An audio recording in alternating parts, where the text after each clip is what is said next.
I'm making butter. This is the first stage. I got it set on speed. Yeah, it looks like 2. I'll raise it up in a little bit, but this time I'm using the Oberweis cream, which is really nice.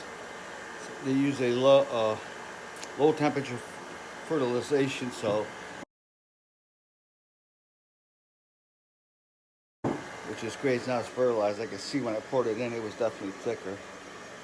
Let's bring this up a little bit more. I'm using a flat beater.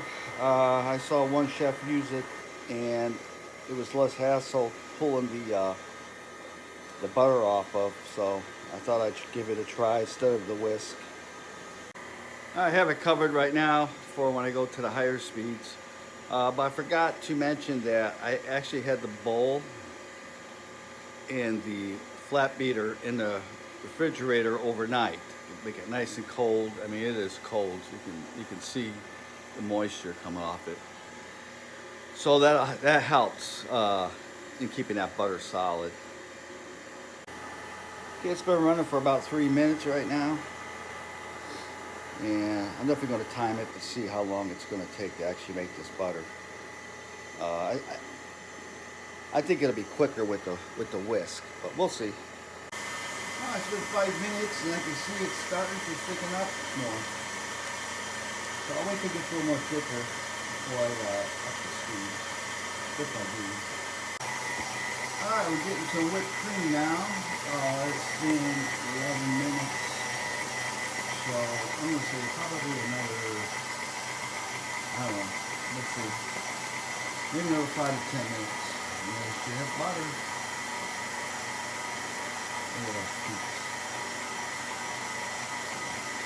Not quite fully whipped cream yet, but it is very, very close. Okay, up to speed. It's been 16 minutes. And I will be honest, I'll see how that butter comes out, but I know that next time I'll just use the whisk.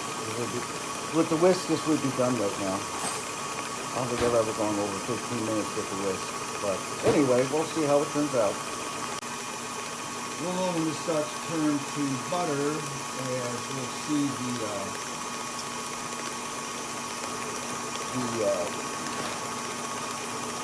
the milk, buttered milk start to separate. And then you'll see the solid pieces, which are butter. Okay, just stopped it for a minute. I want to show you that it's starting to get to that point where it's starting to get some of that buttermilk. See some of that buttermilk down there? So it's beginning the butter stage. And I can tell that this whipped cream isn't so creamy now. It's got a thicker consistency. Just want to get this down so I get all of it. Let me get this part.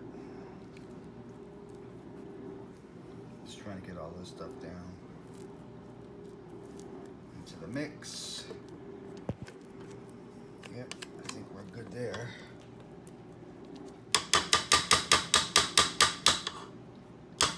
Yep. All right, let's get it going. Oh. Helps to bring this up.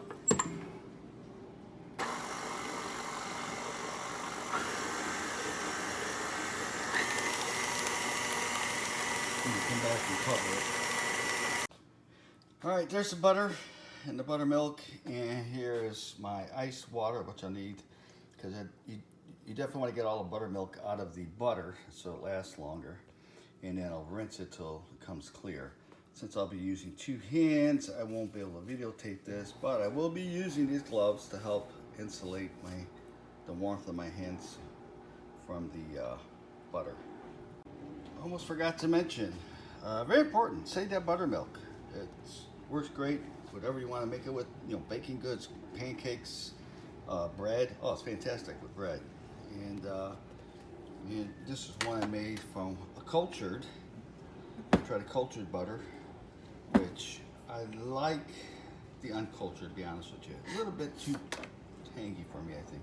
But this should work great. And, I could use this to make a cultured butter since it is cultured, but you need a couple more ingredients, or another ingredient for sure at least. But anyway, here's the strainer. I'm not going to use this jar because what I have in here is going to be more than what this can handle, so I'm going to use another jar. But anyway, it's a reminder. Don't forget to save your buttermilk. Very important. All right, here's my butter. I have it squared off, hopefully pretty close to the size of my butter tray. This is going to go in the freezer because I already got butter made already.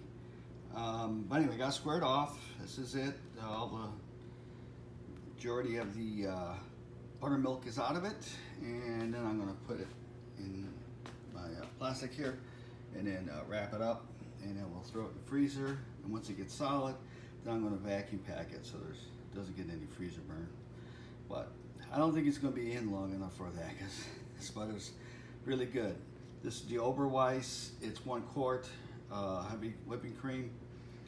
Like I said, they don't give their cows antibiotics. They also use a low heat pasteurization.